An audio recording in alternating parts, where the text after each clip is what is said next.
Hey everybody, I just wanted to say hello. I haven't been on for a few months, getting back from summer break.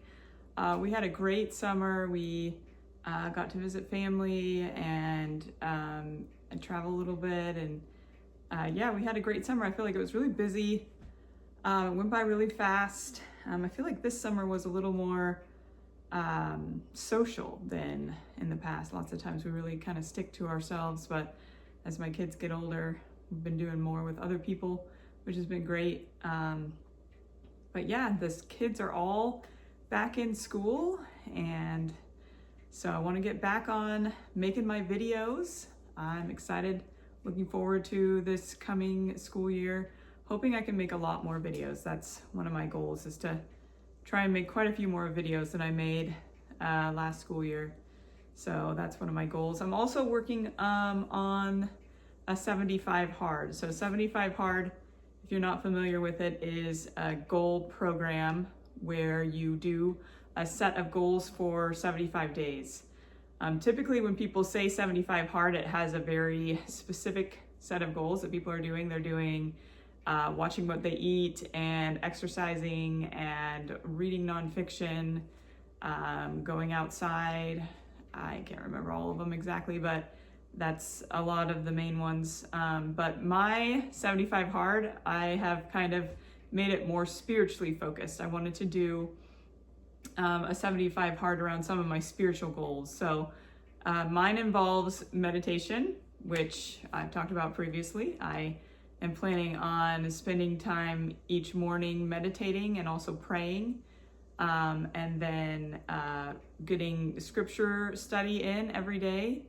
And also I do plan on getting in a walk every day, walking outside. I feel like that has been really beneficial to my health and my emotional health and my spiritual health. And also serving every day. That one has been interesting so far as I've been trying to do it. I'll give a report on that a little bit later. And then another one is to read fiction before I go to bed. So on 75 hard, kind of the idea of reading, the idea is to read a self-improvement book before you go to bed. But there has been a lot of research around reading fiction and its ability to reduce your stress and those sorts of things. And I have been really enjoying reading fiction. And I feel like I have learned a lot of things by reading fiction. So two of the books that I have been reading are Anne of Green Gables and Little House on the Prairie. I actually have never read either of those series, which is unusual for somebody as old as I am. But yeah, I have been reading through several of the Anne of Green Gables series. Most recently I read Anne's House of Dreams, and that's after she gets married.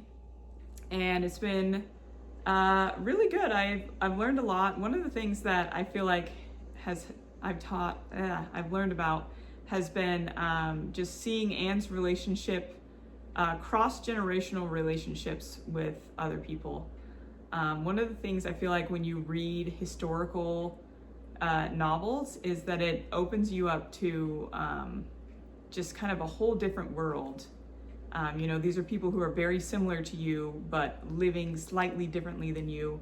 And especially when it comes to historical novels, a lot of these ways that they're living have been kind of lost, that we have, because of the way that the world changes, they just aren't something that we do anymore. So with Anne of Green Gables, they did a lot of visiting. So they would move to a place, and just as part of their daily walk, besides their chores and everything else they had to do, they would visit each other. And so I just love seeing these relationships across generations. Anne would have with her neighbors. She had this old sailor who lived next to her, and she would go and visit him, and he would come and visit her, and they would spend time together. And it wasn't just once, it was often, several times a week, they would go and visit each other at tea time or whatever it would be. And it just has been opening my mind, thinking about how, it would solve a lot of the world's problems if we spent time visiting each other every day, and there would be less loneliness and less depression and anxiety if we actually spent more time in relationships.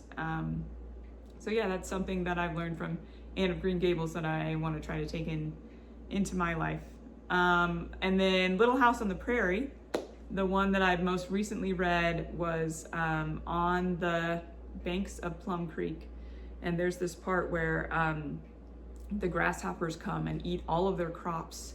And reading it as an adult is just devastating, because it's like, oh my goodness, this is their entire livelihood. You know, he has paid on credit for his house, expecting that this amazing crop of wheat is going to come in, and then the grasshoppers come and just destroy everything. And, you know, I was just like on the edge of my seat reading this. I'm just like, what is going to happen? Like, you know, because this is before the time of social safety nets and everything, right? It's just like they are going to be like just going to have to starve to death, right? Go to debtor's prison. Like, what did they do back in those days? And just the mom's perspective in the book was just so inspiring. She just says, you know, we've been through worse things before, and we're going to get through this. And it just really opened my mind to think about how I react when hard things happen in my life, and to just think, can I have that reaction? Because I think in our modern world, we don't react that way to problems. We just get really frustrated and complain and depressed, right? And here is, you know, the most terrible thing that could happen to somebody is just losing their entire livelihood. And she just says, we're going to make it through. And they do. You know, they figure things out. It's not ideal, but they are able to figure things out. And I was just really, really inspired by that part. And I just felt like this is something that I can take into my own life. And so, see, I've showed you, fiction really is masquerading as self-improvement. There's a lot of lessons you can learn in there that help you decide to be a better person. So we're starting the school year. My oldest is starting high school, which is exciting. A lot of things going on there. And my youngest is in first grade. So 5 kids, all scattered from high school all the way down to the very end of the elementary school. It's going to be a really fun year. I'm still planning on subbing, seeing my kids in school and helping other kids. And I'm really excited about that, and hoping to also make a lot of videos. So yeah, I just wanted to get on here because I haven't been on all summer, and wanted to check in and hopefully have some more videos, maybe even later this week. So talk to you guys later.